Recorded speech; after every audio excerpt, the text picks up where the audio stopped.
Welcome to Population Health, applying health IT to improve population health at the community level. This is Lecture A. The objectives for this lecture are to describe the framework's relevance to the concept of population health at the community level. By community, we mean just that. It could be a town, a city, or other geographic jurisdictions, such as a state or even a nation. It's true that many of these concepts will focus not just on geographic communities, but also other groups of individuals, such as those enrolled in a health plan or working for a specific organization. The second learning objective is to begin to examine other types of factors, such as social factors and non-medical factors, and discuss how they impact health and wellness.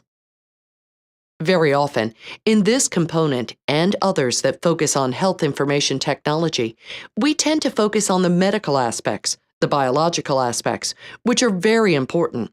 But as we'll see in a moment, they are not necessarily the key explanatory factors.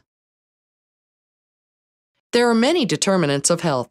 Drawing from the U.S. Department of Health and Human Services, this is a simplistic representation of health. And again, as we'll explore in a moment, health goes beyond getting good medical care for diagnosed conditions. At the core of this graphic is the individual, acknowledging that there are both biologic factors as well as behaviors that lead to the person's health and well-being.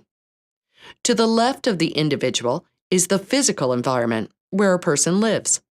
It could be the environment, for example, particulate matter in the air they breathe.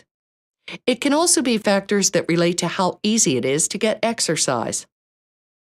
On the right-hand side is the socioeconomic environment, areas of poverty versus areas of wealth, for example. This graphic appropriately acknowledges the importance of access to quality health care on the bottom. Access to care is the code word in health policy discussions for whether or not people do or don't get health care. And obviously, health reform and getting a health insurance card are big factors in access to medical care. At the top, acknowledging the importance of government, be it local government or national government, are policies and interventions. That's a key aspect of public health. The determinants of population health go well beyond medical care. There are many different graphics depicting them. This one is based on excellent work done at the University of Wisconsin that attempted to share with doctors and others the important factors that population health should take into consideration. These percentages are estimates, and there's controversy concerning exactly what proportion each should be. But when one looks at the health of an entire population, there are the four factors to consider, including 1. Healthcare, 2. Healthy behaviors, 3. The socioeconomic factors, and 4. Environmental or physical factors. Some research has shown that these percentages relate to a population being healthy or not healthy. Medical care, or the access to good medical care, is really a relatively small piece of what makes a person healthy, while healthy behaviors and socioeconomic factors comprise 70% of what makes a person healthy. This shows the importance of behavior, such as tobacco, exercise, alcohol, and safe sex. In terms of socioeconomic factors, study after study shows that people who are employed have more education, higher incomes, more social supports, live in a safe community, and breathe clean air are healthier. Now, can all of this be controlled by any government or any organization trying to improve health? Well, not necessarily. But it does suggest that when we look at the concept of health and population health, we have to go beyond medical care. We will continue to explore the implications of all these non-medical factors and how health information technology and other electronic digital information can be used by various organizations or government agencies to monitor and ultimately improve the health of populations. This is a graphic developed by the team at the Johns Hopkins University Center for Population Health Information Technology, or CPHIT, or CFIT, as we say for short. We reviewed a variety of other authors, relying heavily on Dr. David Kindig at the University of Wisconsin, who has done a lot of work in this domain. But we pulled together a graphic that we find helpful for understanding population health. We titled this, quote, "An Ecological Framework for Population Health," end quote, with key determinants, the levels and sectors of interventions, and the different dimensions of outcomes. We use this to provide a framework for how one understands, potentially intercedes, and uses a variety of digital health information technology to improve the health of populations. Starting at the left, if you think about the causal factor or the determinants, if one is trying to make a difference, to try to improve the health of populations, these are the types of things that a government public health agency or another organization, such as a health maintenance organization, HMO, or accountable care organization, ACO, might do to intercede.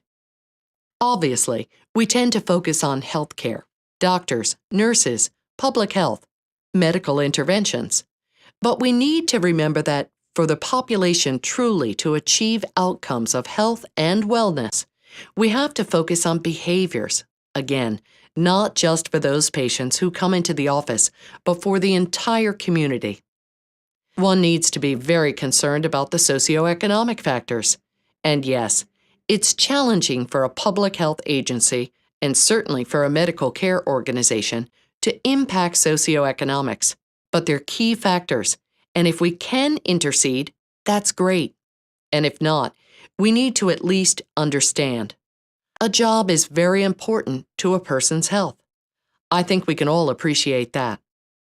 And the environment, whether or not it's lead paint, whether or not it's lead in the water, whether or not it's secondary smoking, those are all important factors too. Also, on the left-hand side, we acknowledge that there are various determinants that are not amenable to intervention, at least not in the near term. Genetics comes to mind. Obviously, one needs to understand and take those into consideration, and increasingly in the future, we might do that as part of genomic information on the patient. But we set that aside for now. Moving to the right, if one thinks about impacting and making an intervention, we find it useful to think about understanding population health and how it impacts really 3 levels of intervention. Intervention at the clinician level, that could be an individual doctor, nurse, or an outreach nurse. It could be a patient-centered medical home, PCMH. It could be sort of the framework of a clinician. It could be the framework of an entire system, medical delivery system, or health delivery system, such as an ACO, or integrated delivery system, IDS, or health maintenance organization, or some government delivery system. Particularly relevant to this unit, it can be an entire community intervention. Most public health activities take place at the community level. Other types of social health activities almost always have to take place at the social level.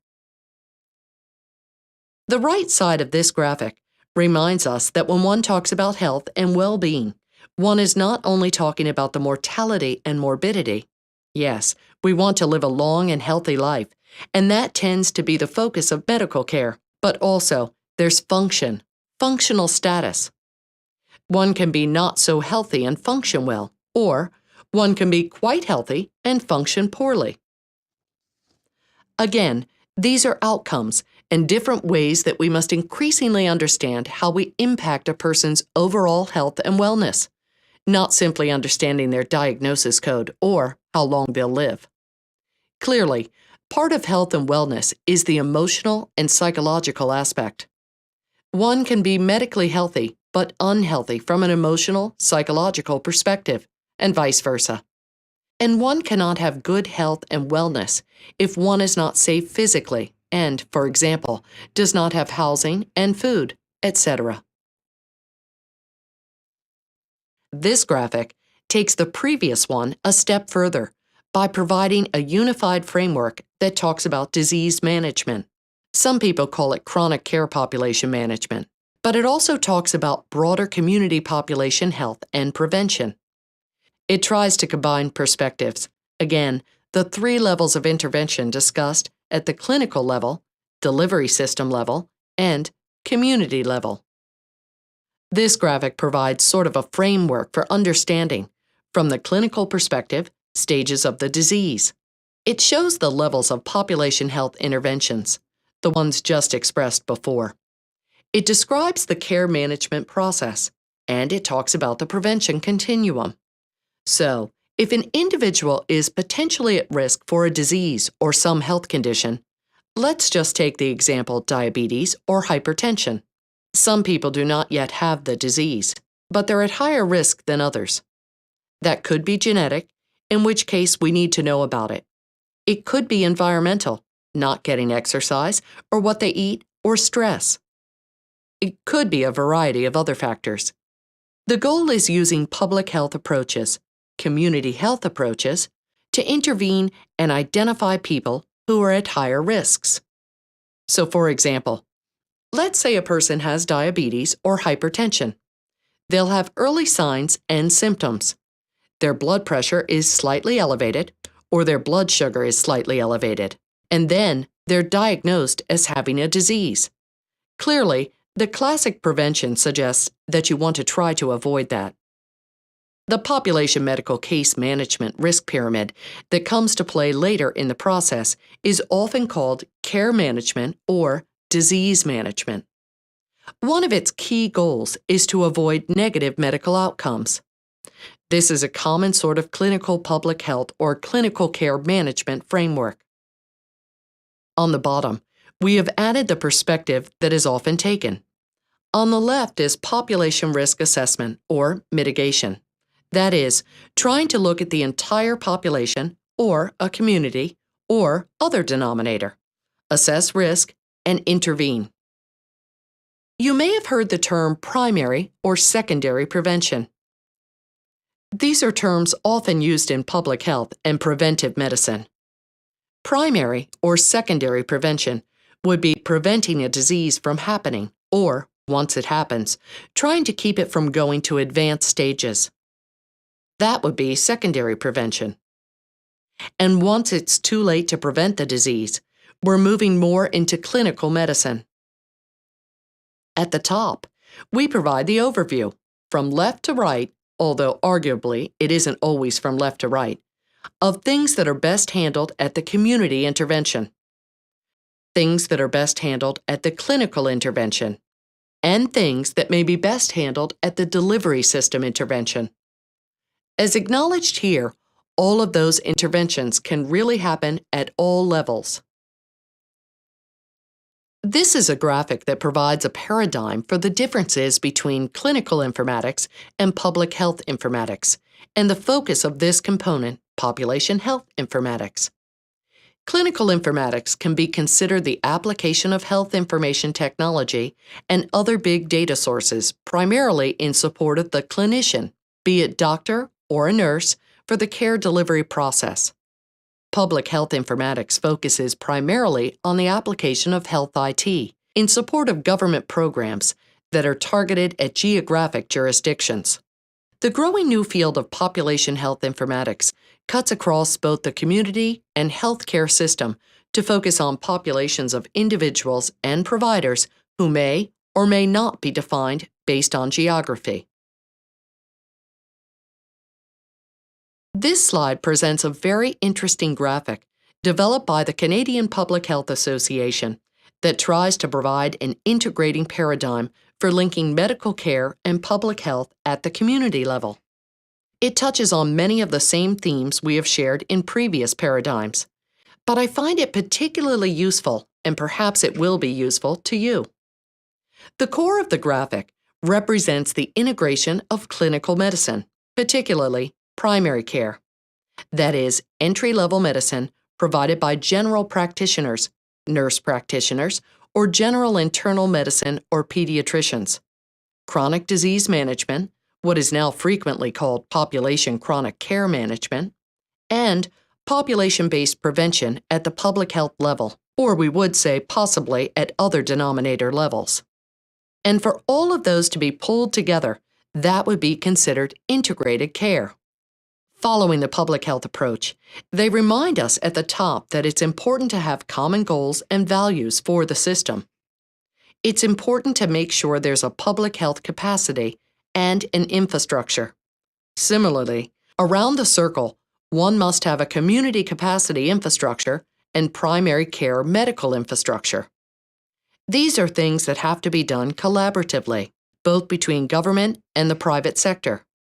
Off to the left is a reminder that all of this must focus on determinants of health, and off to the right that we must have leadership and partnership and investment in all of these systems.